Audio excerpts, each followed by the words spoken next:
Mad Max. O apocalipse de Mad Max não aconteceu de repente. Não teve um meteoro, muito menos uma explosão nuclear.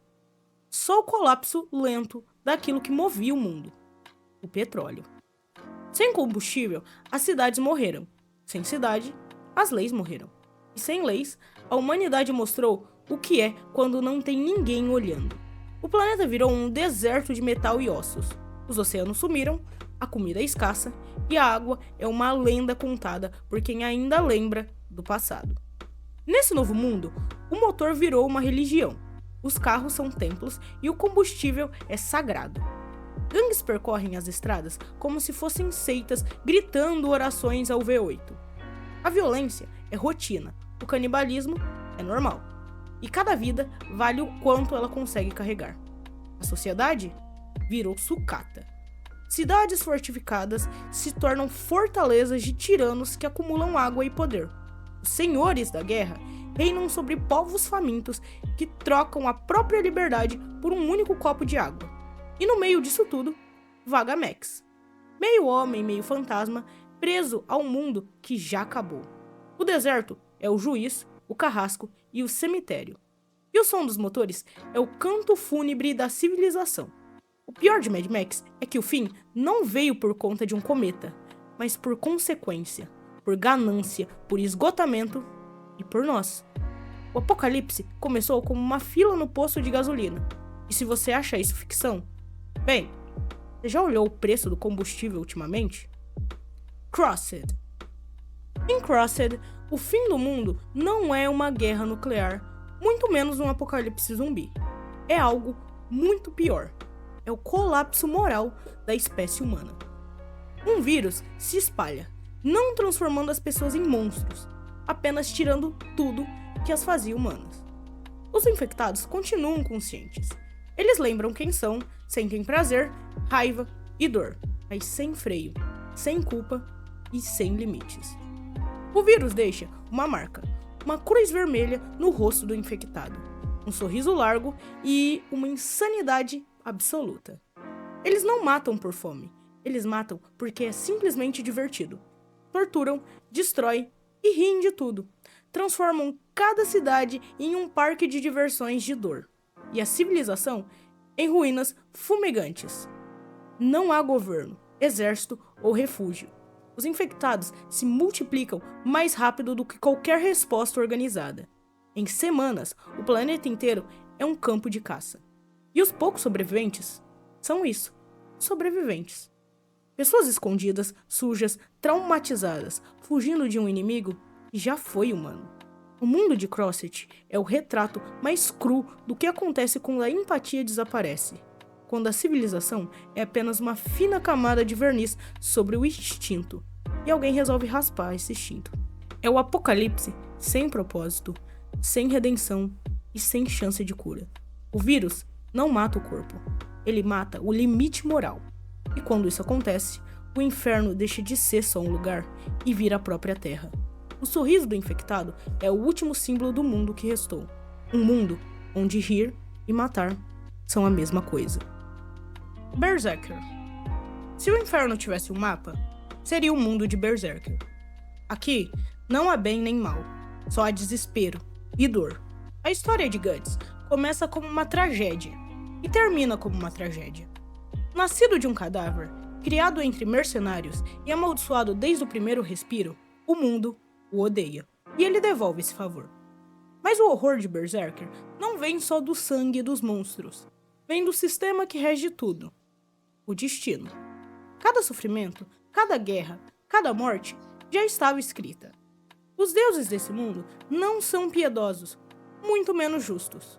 São máquinas divinas que moem almas para manter o ciclo do sofrimento girando. Os apóstolos, humanos transformados em demônios, são o produto desse pacto. Cada um deles sacrificou tudo que amava em troca de poder. E assim, perpetuam um ciclo. O eclipse, o evento mais famoso da série, é o retrato da insanidade divina. O céu sangra, o chão grita e os vivos imploram por uma morte que não vem. É o nascimento dos novos deuses da carne e o fim da sanidade humana. O mundo de Berserker é um pesadelo medieval, onde a fé é completamente inútil, a bondade é fraqueza, e a esperança é uma piada contada por quem ainda não entendeu as regras. Aqui, viver é desafiar o próprio universo, e lutar é a única forma de gritar contra um destino que quer te esmagar. Guts não luta por vitória, luta porque desistir seria o mesmo que morrer, e em Berserker, continuar respirando já é um ato de heroísmo. Attack on Titan. Em Attack on Titan, a humanidade vive cercada por muros. Muros gigantescos, intransponíveis. Acredita-se que lá fora só existe a morte. Mas o que há dentro é o verdadeiro inferno. As muralhas são prisão e proteção ao mesmo tempo. E a liberdade é um mito contado para as crianças. Durante séculos, o medo dos titãs manteve todos em obediência. Criou uma sociedade militarizada, paranoica e disposta a sacrificar qualquer um em nome da segurança. Mas o medo não protege, ele aprisiona. Quando o primeiro titã rompe o muro, o que se revela não é só o monstro lá fora, mas os monstros dentro da própria humanidade. Mentiras, genocídio, manipulação política, fanatismo e propaganda, tudo sustentado em nome de uma paz falsa. O inimigo muda o tempo todo. Às vezes é o titã, às vezes o governo e às vezes até o próprio protagonista. Eren Yeager começa como símbolo da liberdade. Mas a liberdade, em Attack on Titan, custa caro. Custa milhões de vidas, cidades inteiras e a própria alma. Para libertar o mundo, ele se torna o próprio monstro que jurou destruir. E quando finalmente pisa fora das muralhas, descobre que o planeta é apenas um campo de batalha ainda maior. O ciclo nunca acaba. Heróis viram vilões, vítimas viram opressores e a humanidade gira em torno da mesma engrenagem de ódio e medo. O mundo de Attack on Titan é uma metáfora cruel. A muralha representa a ignorância, os titãs representam o medo e a humanidade a incapacidade de aprender. Não há feliz para sempre, só há um por enquanto. E no fim, o único destino garantido é ser devorado por um titã ou por uma ideologia. 1984. O universo de 1984 não precisa de monstros, nem guerra, nem vírus, só de vigilância.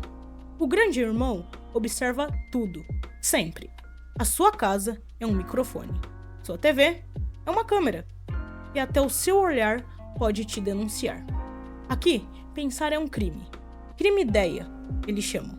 Não existe liberdade, só obediência. Não existe amor, só lealdade ao partido.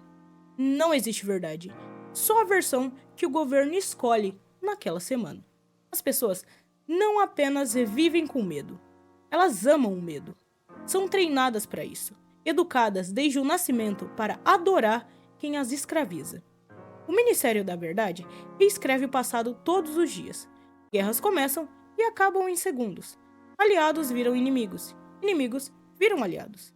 E ninguém se lembra de como era antes.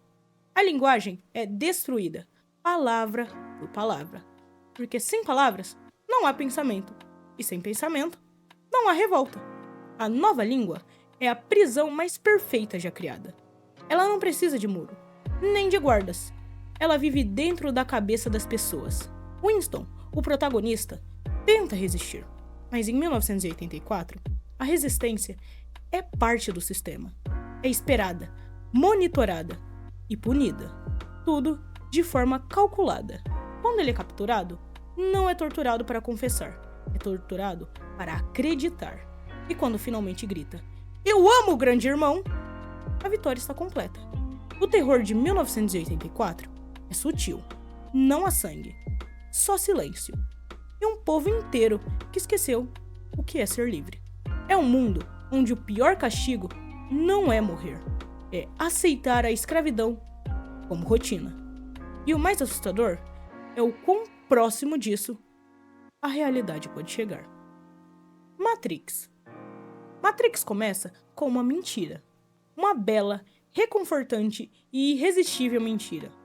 um mundo perfeito, limpo, organizado, cheio de gente indo trabalhar, comprando café e reclamando do trânsito. Tudo normal, exceto pelo fato de que nada disso é real. A humanidade perdeu a guerra contra as máquinas, mas ao invés de exterminar os humanos, as máquinas decidiram mantê-los vivos, como bactérias. Corpos presos em casulos, alimentando as máquinas enquanto suas mentes dormem dentro de uma simulação digital.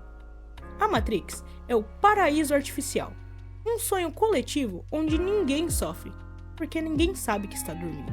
A maioria das pessoas nunca acorda, e quem acorda deseja voltar, porque a verdade é fria, escura e sem conforto. O mundo real é um deserto devastado, sem sol, sem esperança e dominada por máquinas. Os rebeldes que tentam libertar os humanos vivem fugindo, lutando e morrendo por pessoas que nem sabem que estão presas. A escolha entre a pílula azul e a pílula vermelha parece simples, mas é uma armadilha. Ambas são prisões. Uma é dourada, já a outra é de ferro. A pílula azul te mantém confortável dentro da mentira, e a vermelha te liberta, só para te mostrar o desespero da realidade. Em Matrix, a escravidão é emocional, o controle é mental e a liberdade é insuportável. O que faz esse mundo ser um dos piores para se viver não é a ausência da esperança, é a ilusão dela. A Matrix não é o inferno, é o paraíso perfeito para quem desistiu de acordar. SCP. O universo SCP é basicamente o que aconteceria se o inferno, a ciência e a burocracia resolvessem abrir uma empresa juntos e resolvessem chamar isso de fundação. A Fundação SCP é uma organização secreta que existe para conter, proteger e preservar anomalias que desafiam as leis da realidade. Mas o problema é que elas têm tantas anomalias que o próprio planeta virou uma roleta russa de pesadelos. O SCP vem de Secure, Contain and Protector. Conter, proteger e preservar. Mas se você vivesse lá, significaria algo mais como sofrer, chorar e padecer. Imagina um mundo onde tudo pode te matar. E quando eu digo tudo, é literalmente tudo. Um elevador, uma escada, um pato de borracha que rouba almas, uma música que enlouquece quem escuta, uma estátua que te quebra o pescoço se você piscar, e um deus faminto que vive no subsolo e só não acabou com o mundo inteiro porque tá dormindo. E mesmo assim, tem gente lá, trabalhando em turnos, de segunda a sexta, um crachá, relatório diário e, claro, uma taxa altíssima de mortalidade por motivos anômalos. A ideia da fundação é esconder o impossível do público. Mas o problema é que o impossível nunca para de acontecer. Cada dia nasce um novo SCP, um novo monstro, artefato, dimensão ou conceito que ignora completamente a física, a biologia e o bom senso. Tem SCP que é um espelho que mostra universos alternativos.